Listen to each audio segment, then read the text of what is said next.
वो खून से सने लोग न जाने कहां खो गए। रंग लाई उनकी कुर्बानी, हम आजाद हो गए। 15 अगस्त 1947 भारत के इतिहास का सुनहरा दिन। लाखों लोगों ने निस्वार्थ भाव से अपने जीवन की आहुति दी।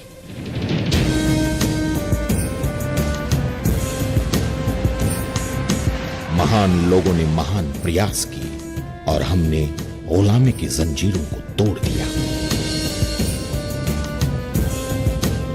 सबकी आंखों में सुनहरे भविष्य के सपने थे। सपने हकीकत में बदले इससे पहले महंगाई ने आम आदमी को अपना गुलाम बना लिया।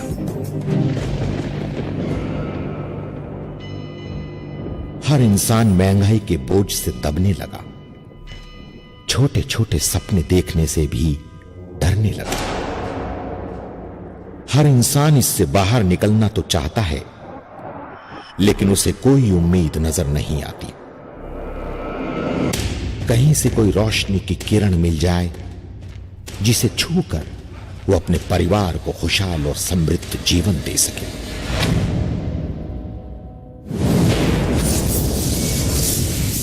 पंद्रह अगस्त 2011 एक आम आदमी के सपनों को पूरा करने के लिए एक कंपनी का उदय हुआ जिसका नाम है दीपक एनर्जी।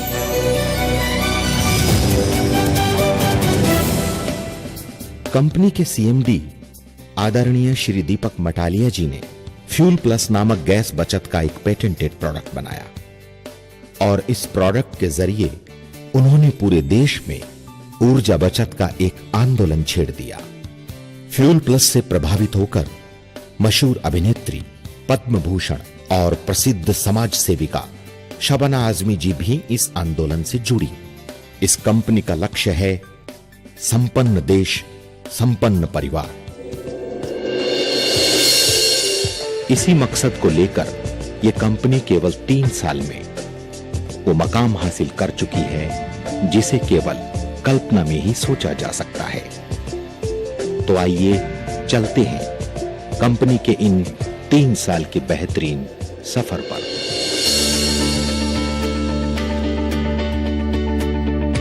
मुंबई शहर में करीब 2000 स्क्वायर फीट के परिसर में दीपक एनर्जी का भव्य कार्यालय बना। पहली नजर में ही महत्वाकांक्षी लोगों को लगने लगा कि वो अपने तमाम सपने इससे जुड़कर पूरे कर सकते हैं। लोगों ने लगन और मेहनत से काम करना शुरू किया। लोगों की उम्मीदें पूरी होने लगी और 2 महीने के अंदर ही होटल बालाजी ग्रैंड में कंपनी का पहला सेमिनार हुआ।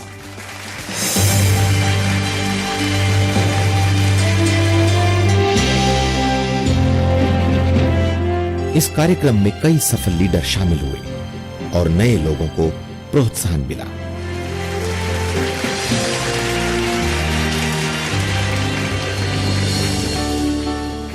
कंपनी को 3 महीने के छोटे से समय में दिवाली मीट जैसा बेहतरीन कार्यक्रम कर्नाटक संघ जैसे मशहूर ऑडिटोरियम में करना पड़ा। कितने ही लोग ऐसे थे जिन्होंने जिंदगी में पहली बार इतना सुंदर ऑडिटोरियम और इतना सुंदर कार्यक्रम देखा। इस कार्यक्रम में शामिल हर चेहरे पर खुशी थी और थी भविष्य की उत्सुकता।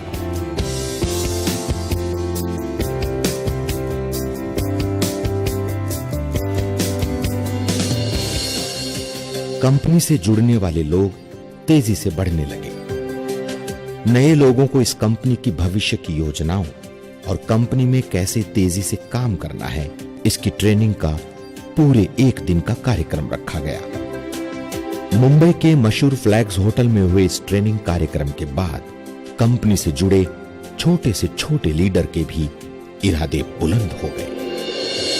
22 दिसंबर 2011 को मुंबई के विश्व प्रसिद्ध होटल ताज में कंपनी ने एक चमत्कारी उत्पाद बायो एंटॉक्स को शामिल किया। ताज होटल के अंदर की बात तो जाने दीजिए। मुंबई में आने वाले सैलानी भी इसे बाहर से देखकर ही खुश हो जाते हैं। ऐसे होटल में बायो एंड टॉक्स का उद्घाटन बहुत बड़ी बात थी। सभी लीडर्स ने इस 7 स्टार होटल का आनंद लिया। कंपनी में प्रोडक्ट्स और लीडर्स तेजी से बढ़ने लगे, अतः कंपनी को फिर से सुई पैलेस जैसे 3 स्टार होटल में पूरे दिन का लगभग 400 लोगों को ट्रेनिंग देने का कार्यक्रम रखना पड़ा। इस ट्रेनिंग प्रोग्राम ने यह तय कर दिया था कि ये 400 लोग आने वाले समय में पूरे देश में आर्थिक आजादी की क्रांति का बिगुल बजाने वाले योद्धा बन गए हैं। अब कंपनी का व्यापार तेजी से फैलने लगा और 14 अप्रैल को कंपनी ने फिर से कर्नाटक संघ में कुछ नए उत्पाद के साथ एक भव्य कार्यक्रम किया। कंपनी से जुड़े लोगों से ऑडिटोरियम खचाखच भरा था, जो आने वाले समय का आगाज था कि दीपक एनर्जी ने आर्थिक क्रांति का बिगुल बजा दिया है।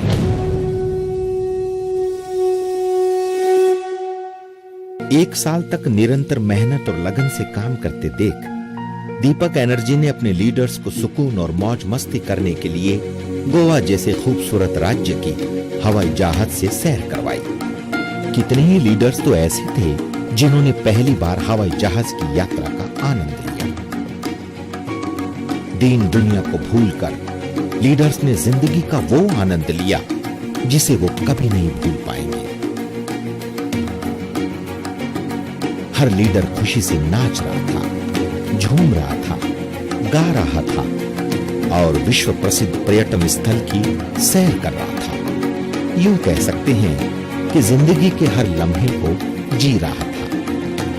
इसमें कोई शक नहीं कि गोवा का यह सफर लीडर्स के लिए अद्भुत और अनोखा था।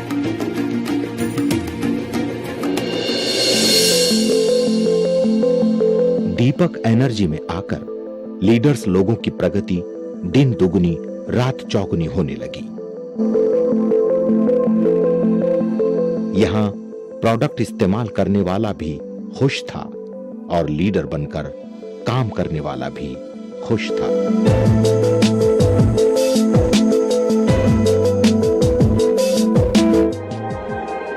20 अप्रैल 2013 को कंपनी ने अपने साथ बढ़ रहे कारवां को बेहतरीन अवार्ड रिवार्ड का एक मामूली सा लक्ष्य दिया।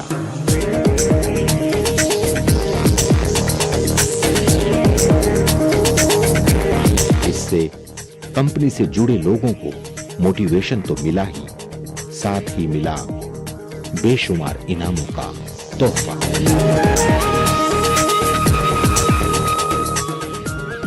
मात्र 2 महीने बाद ही यानी 29 जून 2013 को कंपनी ने अपने 100 हफ्ते पूरा करने का एक भव्य उत्सव मनाया।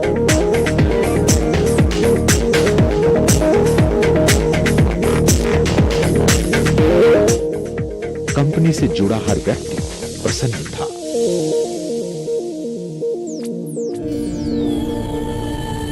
क्योंकि कंपनी एक आम आदमी को आर्थिक आजादी दिलाने के अपने सपने को पूरा करने के मिशन में मंजिल दर मंजिल मजबूती से बढ़ती जा रही थी।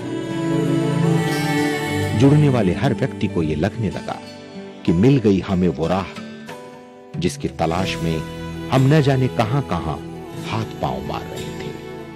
कंपनी की हर गतिविधि एक प्रेरणा का काम कर रही थी। लोगों को स्वास्थ्य लाभ भी मिल रहा था और आर्थिक लाभ भी मिल रहा था, वो भी बेशुमार इनामों के साथ।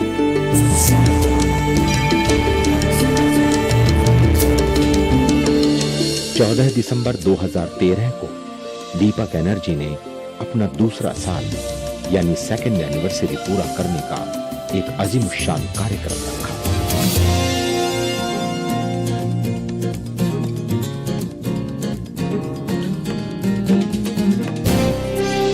इस कार्यक्रम में अचीवर्स की संख्या तो बढ़ी ही साथ उतनी ही तेजी से बढ़ा लोगों के जुड़ने का सिलसिला।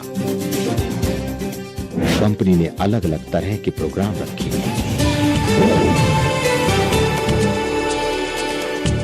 लोगों को सफलता की एक नई दुनिया में पहुंचने का आनंद भी आया।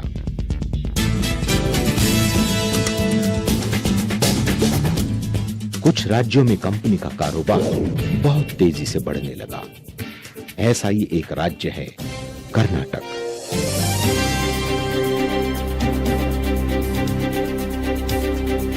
कर्नाटक राज्य से कंपनी में हजारों की तादाद में लोग जुड़े, इसलिए कंपनी ने वहां के लोगों को प्रेरित करने के लिए कर्नाटक राज्य में एक अद्भुत कार्यक्रम रखा। कंपनी का पूरा मैनेजमेंट वहां उपस्थित था, जो इस बात का प्रतीक था कि कंपनी अपने लोगों के लिए हरदम तैयार रहती है, चाहे लोग देश के किसी भी कोने से क्यों न हो। दीपक एनर्जी का नाम अब हर किसी लीडर और व्यक्ति की जुबान पर बढ़ चढ़कर बोलने लगा। अवार्ड रिवॉर्ड का सिलसिला हर 2-3 महीने में बदस्तूर मुकम्मल हो रहा था। यहाँ से जुड़ने वाले लोगों के लिए तो मानो समय पंख लगाकर उड़ रहा था, और देखते ही देखते कंपनी ने 150 हफ्ते पूरे कर लिए। कंपनी की ये सोच है कि हर कार्यक्रम इतना जबरदस्त होना चाहिए कि लोग ये सोचने पर मजबूर हो जाएं कि पिछला कार्यक्रम अच्छा था या ये कार्यक्रम अच्छा है। कंपनी का हर कार्यक्रम अपनी अमिट यादें छोड़ देता है, और छोड़ देता है आम आदमी के सपनों को पूरा करने का एक खूबसूरत रास्ता। कंपनी का कारोबार तेजी से बढ़ रहा था, और कंपनी से जुड़ने वाले हर शख्स के सपने भी नए नए लक्ष्यों को पाने की सोचते रहते थे। उनकी सोच को आश्चर्यचकित कर देने वाला एक नया ऑफर कंपनी ने रखा, और वो था दुनिया के सबसे खूबसूरत और आधुनिकता से भरपूर शहर बैंकॉक का सपना।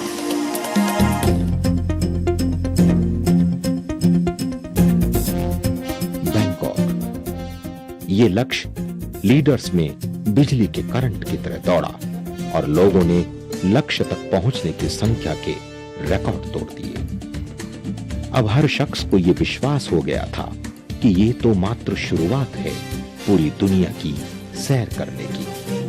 सबको ये लगने लगा कि आगाज इतना खूबसूरत है तो अंजाम का तो कोई अंत ही नहीं होगा। कंपनी ने अब 3 साल पूरे कर लिए थे। जैसा कि होता है, कंपनी के साथ जुड़ने वाले हर लीडर का एक सपना होता है कि उनकी कंपनी एक कार्यक्रम एशिया के सबसे बड़े हॉल षणमुखानंद हॉल में रखे।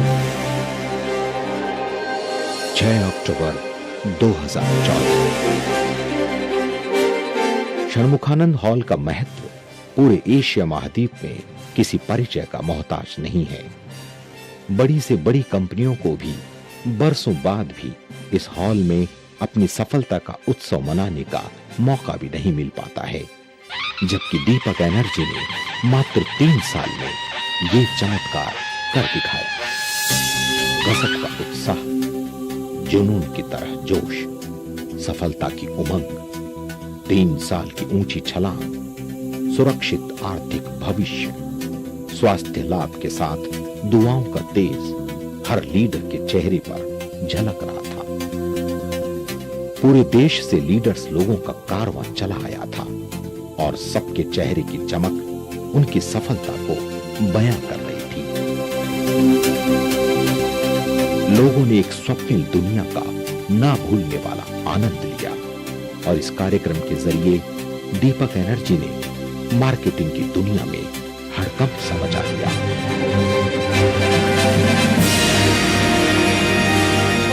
दीपक एनर्जी का जादू लोगों को सम्मोहित करने लगा। जितना भव्य षणमुखानंद हॉल है, उससे भी कहीं भव्य और आलीशान 3 साल पूरा करने का उत्सव मनाया। मानो ऐसा लगा कि उस दिन षणमुखानंद हॉल में भी दीपक एनर्जी के लीडर्स के जोश और जुनून को नतमस्तक होकर सलाम किया। कंपनी के सीएमडी आदरणीय दीपक मटालिया जी ने षणमुखानंद हॉल से यह आह्वान किया। सुभाष चंद्र बोस जी ने आपको एक नारा दिया था, आप मुझे लहू दो, मैं आपको आजादी दूंगा। आज षणमुखानंद के स्टेज के ऊपर से मैं एक नारा देता हूं, मैं एक वादा करता हूं, आप मुझे सपने दो, आप मुझे सपने दो, मैं आपको आर्थिक आजादी दूंगा। और मटालिया जी के इन शब्दों ने कर दी कभी ना खत्म होने वाले सिलसिले की शुरुआत।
इस समय हमारे देश में लगभग 2000 से 3000 नेटवर्किंग कंपनियां काम कर रही हैं। लेकिन दीपक एनर्जी के अनोखे उत्पादों और जबरदस्त सिस्टम ने पूरे देश में वो मकाम हासिल किया है जिसे बयां करना मुश्किल है।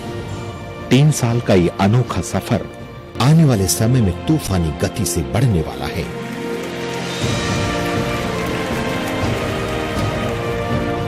आप भी इस सफर में शामिल होकर अपने सपनों को साकार कर सकते हैं। अपने और अपने परिवार को वो सौगात दे सकते हैं जिसे आपकी आने वाली पीढ़ियां सदियों तक याद रखेंगी।